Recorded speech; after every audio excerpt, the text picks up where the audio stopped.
Ladies and gentlemen, welcome back. I hope that you're having a fantastic one out there, wherever you may be. Today, we're going to listen to a little bit of Mike Oldfield. Tubular Bells 3. Interesting. I know that there's a Tubular Bells 2. I didn't know that there was a 3. Maybe I just haven't paid attention enough. But we're going to listen to these two tracks off the album, Secrets and Far Above the Clouds. This is his 18th studio album, released in 1998. I'm kind of curious as to what influenced him to make a third Tubular Bells. But anyways, we're listening to this because it was suggested and sponsored by Anson. So Anson, thank you so much for the recommendation. Thank you for the support. I see, if I'm looking at it, that these are the final two tracks as well on the album. And it's not like it's not like a sidelong piece, two parts, like the original. It's just a bunch of individual tracks. So, I don't know. I'm assuming. Kind of taking it in name only. But maybe there's some spirit of it and such in here.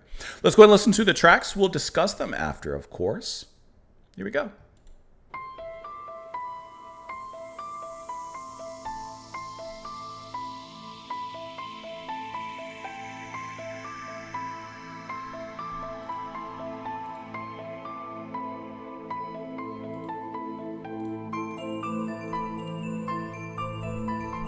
It does have the spirit of Tubular Bells here.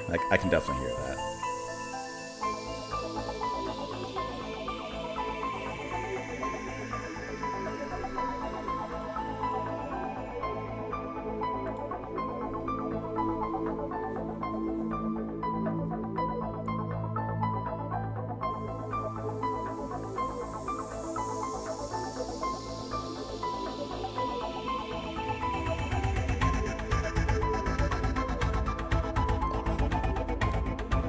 Electronic elements is a cool surprise.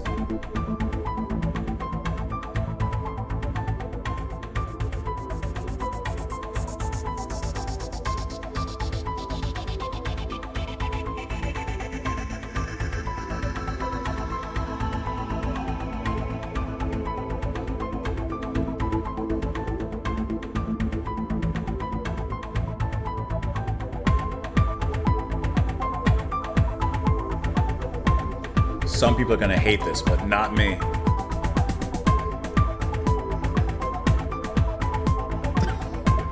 Okay, Mike.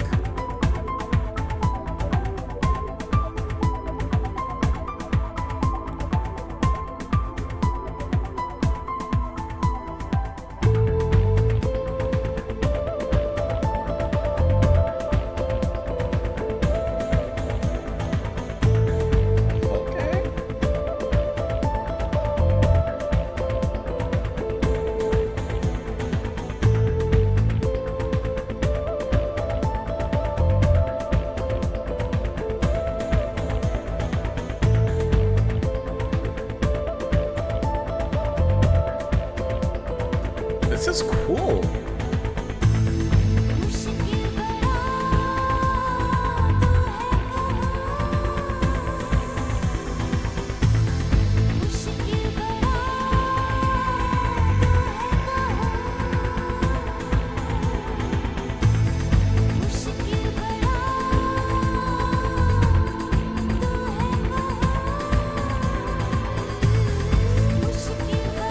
Kind of like Spangle a little bit, if I'm being honest. I like that.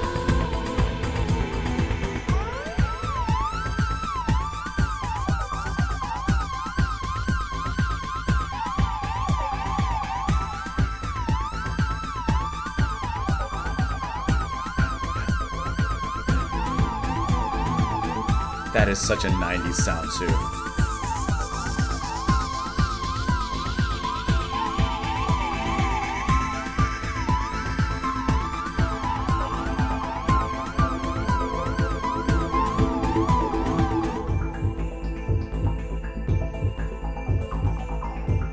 Switch to the heartbeat.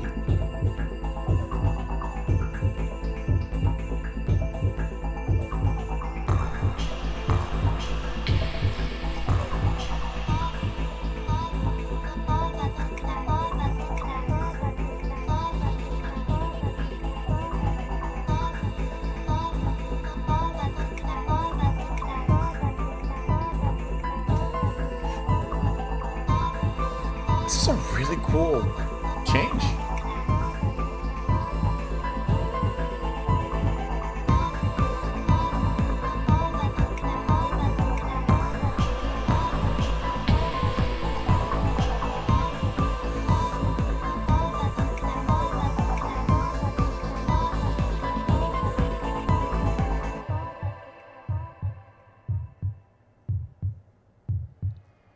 And the man in the rain picked up his bag of secrets and journeyed up the mountainside, far above the clouds, and nothing was ever heard from him again, except for the sound of two bugler bells.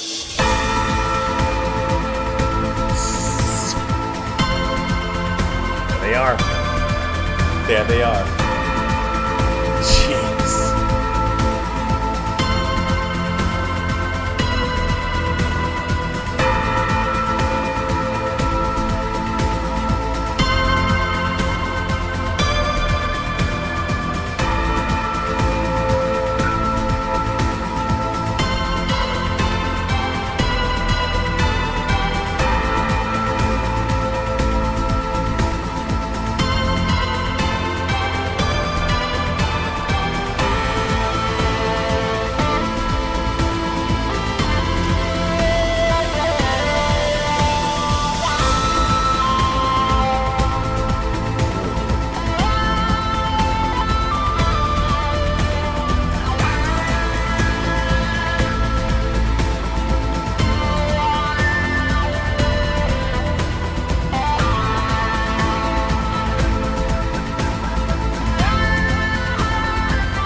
This was kind of cool.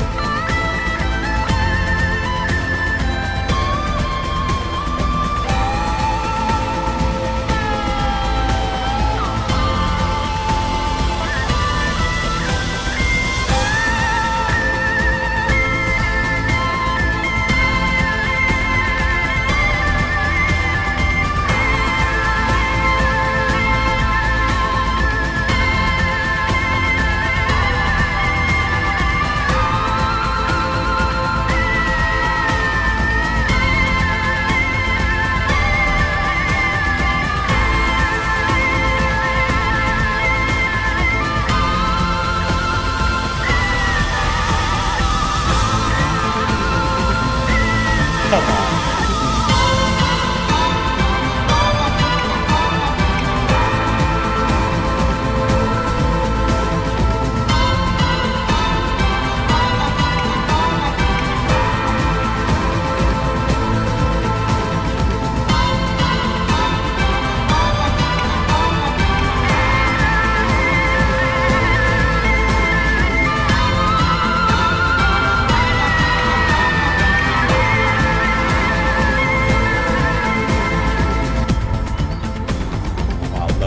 That. I love when he strips it back, man.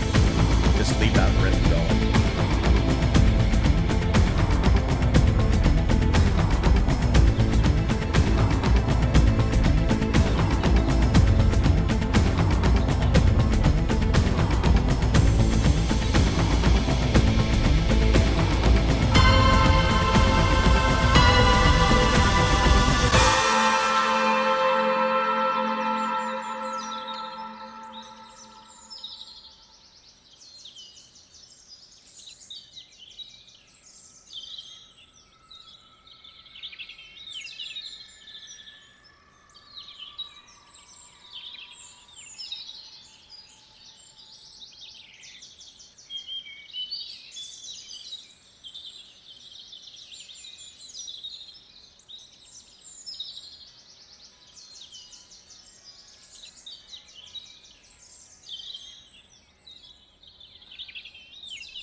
I don't even need to hear the whole album to know that that's a powerful ending to it. That is climactic. That is satisfying. I can imagine the build up through the album leading up to that moment. Ooh, it was powerful. Such a cool difference here than what I'm expecting from Oldfield. The electronic kind of elements, very, very 90s techno. This is like very like, welcome to Ibiza. Like this is like so different, so coolly electronically influenced that I love it. And still keeping in those references to Tubular Bells. Obviously the Tubular Bells coming in. I love like the little bit of vocals that are in there. In Secrets, it kind of reminded me a little bit of Spangle, which I believe, I mean, it was kind of around the same time. This album released in 98. We listened to one album from them. And I think that, 96, they were formed. So right in that kind of same era. And I guess it's kind of given me like a little bit of a new age vibe, but also a little bit of, like I said, that kind of 90s electronica sound. And just really, really wonderful sounding. When the beat started in Secrets, I was like, oh, we're going in a different direction here. Like, obviously, I'm here listening to this. I'm like, okay, we're doing Tubular Bells, sure. But then, I'm hearing this. I'm like,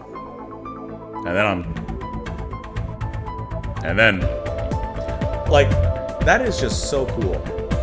It's just a really cool kind of chill track. Eventually, the chanting comes in, and that's where I'm kind of getting like a little bit of that new age kind of sound towards it.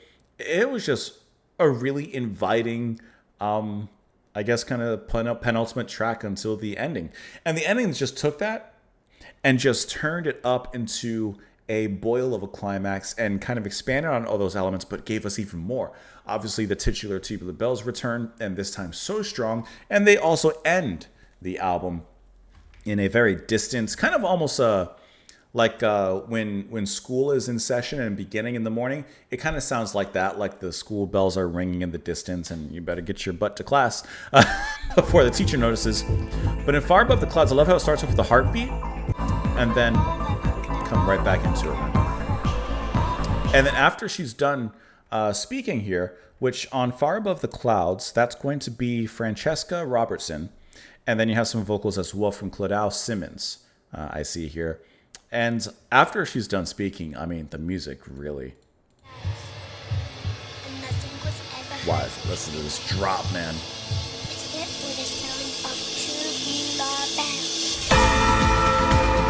There you go.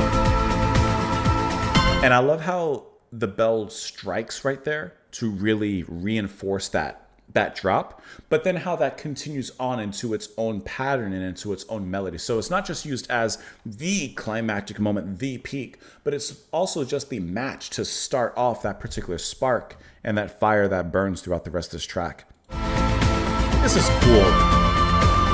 So curious, because I haven't heard anything else from this album. Is the rest of the album in this kind of vein, or is it a little bit different? Is it, I mean, I wouldn't know anything, but if it's in this vein, I think that's really cool. And it is cool to take such a classic like Tubular Bells and for him to revisit it if he's changing it and still taking deep inspiration from it the way that it seems so on this album with these two tracks. Not many lyrics here. Must kill body to high kaha. Can't say I know what that means. Can we give that a translation to English? You have a big smile. Where are you? Okay, so that's so that's a secret. Where are you? And then we get to Far Above the Clouds.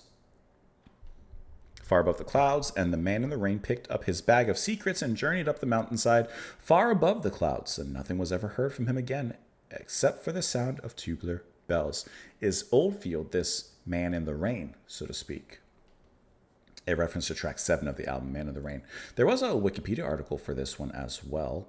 Oh, no, I don't want to read that one. I want to read this one. It's a single. Okay, so this was a single. I could hear this being a single in its own particular vein. Similarly, features tubular bells in the fashion with the part 1 finales of Oldfield's previous works.